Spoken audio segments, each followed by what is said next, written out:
দেশের গণ অভ্যুত্থান পরবর্তী বাংলাদেশ 2 এর আদালতে এবং বিচারিক আদালতে আওয়ামী লীগ প্রমাণ করতে পারে যে তারা রাজনৈতিক দলের সংজ্ঞা সকল সংজ্ঞা পূরণ করেন, অনলি দেন তাদের রাজনীতি থাকার প্রশ্ন দ্বিতীয় প্রশ্ন আকারে আসবে। কিন্তু আমাদের কাছে গণ অভ্যুত্থানের যেই রিপোর্ট মানবাধিকারের দপ্তর থেকে এসছে, জাতিসংঘের কাছ থেকে, এটা খুব প্রচ্ছন্নভাবে পরিষ্কার। 45-এ যেই যুক্তিতে এবং যেই কারণে জার্মানিতে নাৎসিদেরকে নিষিদ্ধ করা হয়েছিল, ফ্যাসিস্টদেরকে ইতালিতে নিষিদ্ধ করা হয়েছিল, ফ্রাঙ্কোর দলকে নিষিদ্ধ করা হয়েছিল, দক্ষিণ আমেরিকার প্রত্যেকটা গণ অভ্যুত্থানের বিপক্ষের শক্তিকে নিষিদ্ধ করা হয়েছিল, কঙ্গো এবং বুরুন্ডিতে সেই লাল কার্ল মার্কসের খ্রিস্টান মিলিশিয়াদেরকে নিষিদ্ধ করা হয়েছিল, জঙ্গি ট্রিপল এক্সকে যেইভাবে ক্লু ক্লাক্স ক্লানকে আমেরিকাতে নিষিদ্ধ করা হয়েছে, তার প্রত্যেকটা সংজ্ঞায় আওয়ামী লীগ নোবেল পুরস্কার পেয়েছে। এবং যে একই কারণে আওয়ামী লীগ নামক কোন এন্টিটির রাজনৈতিক দল আকারে কোন সুবিধা পাবার কোন সুযোগ 24-এর গণ অভ্যুত্থানের পরে স্বাধীন বাংলাদেশে আর থাকতে পারে না। অতএব 1400 শহীদের রক্ত দিয়ে দেয়ালে দেয়ালে আওয়ামী লীগের ভবিষ্যৎ লেখা হয়ে গেছে। ওই ভবিষ্যৎ কোন কালো কালি দিয়ে মুছে দিয়ে আবার নতুন করে লেখবার প্রয়োজন হবে না। তাই প্রশ্ন হচ্ছে আওয়ামী লীগ প্রশ্ন আমরা কিভাবে ডিল করব, এটাই হচ্ছে সম্মিলিত সিদ্ধান্তের জায়গা। এবং প্রধান উপদেষ্টার সাথে আমরা যখন দেখা করেছি বারবার বলেছি 4টা গণ তদন্ত কমিশন গঠন করবার জন্য।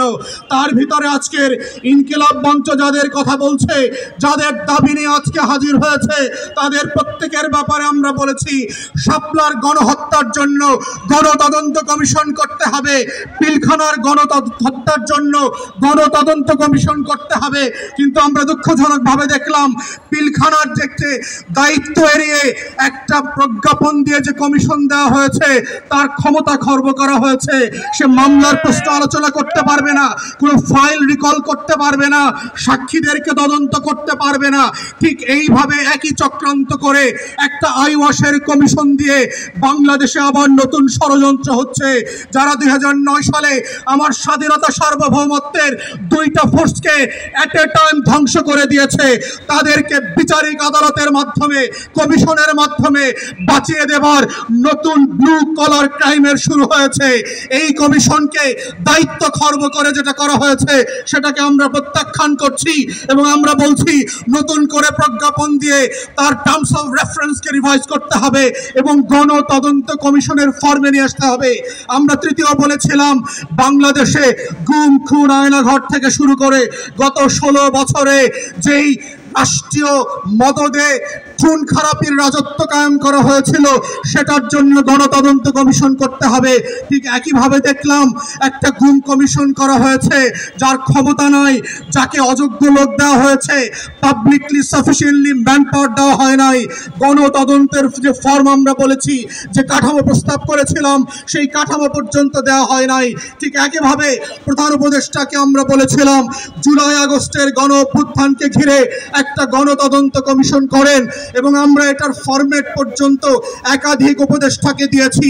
আমেরিকার কংগ্রেশনাল হিয়ারিং এর মডেলে, সিনেট হিয়ারিং এর মডেলে, ব্রিটিশ এবং ইউরোপিয়ান পার্লামেন্টগুলোতে যেভাবে উন্মুক্ত শুনানি হয় সেই শুনানির মডেলে করে সেইখানে গণতদন্ত কমিশন হতে হবে। আজকের ইনকিলাব মঞ্চে এসে যেইভাবে শহীদরা তাদের বক্তব্যের কথা বলছে, সেই উন্মুক্ত শুনানিতে যেটা বিটিভি লাইভ সম্প্রচার করবে, সেখানে শহীদ পরিবার এসে তার গল্পের কথা বলবে, তার কষ্টের কথা বলবে, তার আকাঙ্ক্ষার কথা বলবে। আগামী দিনে আওয়ামী লীগের রাজনীতি থাকবে কি থাকবে না সেই কথা 1400 শহীদ পরিবারকে সিদ্ধান্ত নিতে হবে। কোন সুশীল উপদেষ্টার কথায়, কোন শাশুড়ির কথায়, দিল্লির কথায় সেই সিদ্ধান্ত হবে না।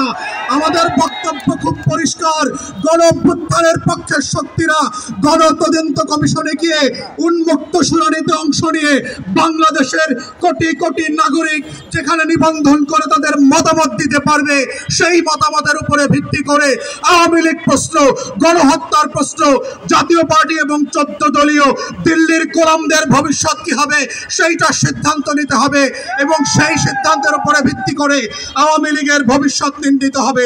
এই প্রস্তাব দেবার 7 মাস 8 মাস পেরিয়ে গেলে পরে আমরা দেখতে পাচ্ছি জুলাই গণহত্যা নিয়ে কোনো উচ্চবাচ্য করবার আয়োজন দেখতে পাচ্ছি না।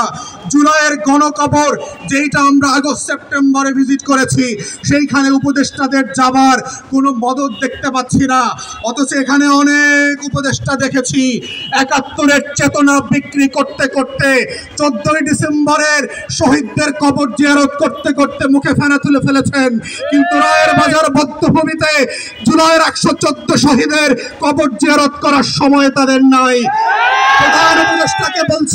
প্রধান উপদেষ্টাকে বলছি এই শহীদরা না থাকলে প্রফেসর মোহাম্মদ ইউনূস আপনি আজকে জেলে থাকতেন। 6 তলার বিল্ডিং লিফট ছাড়া বিদ্যুৎ ছাড়া বিল্ডিং এর 6 তলায় হাসিনা আপনাকে উঠবস করাইতো, সেই দিনের কথা ভুলে যাবেন না। আপনার মামলাগুলো আজকে আদালত দিয়ে নাই করে দিয়েছেন, এই নাই করার রাজনীতি হইতো না, আপনার মামলা চলতো। যাদের রক্তের কারণে আজকে আপনি বেকসুর খালাস, যাদের রক্তের কারণে আপনি প্রধান উপদেষ্টা হয়েছেন, তাদের রক্তের বদলা যদি না নেন আপনাকেও আগামী দিনের মানুষ ক্ষমা করবে না। বাঙালির চরিত্র বুঝতে হবে। তারা প্যারিস থেকে এসে এদের নায়ক যেভাবে বানাইতে পারে তারা মির্জাফরের মতো খলনায়কও বানাইতে পারে। এই রক্ত দেওয়া শহীদ পরিবারের এই ইতিহাস ভুলে যাবেন না। তাই আমাদের বক্তব্য হচ্ছে গণতদন্ত কমিশনের মধ্য দিয়ে আওয়ামী লীগ প্রশ্ন রিজলভ করেন, এবং আমরা বারবার বলেছি বিভিন্ন প্রেসে এবং টকশোতে কি অপশন হতে পারে।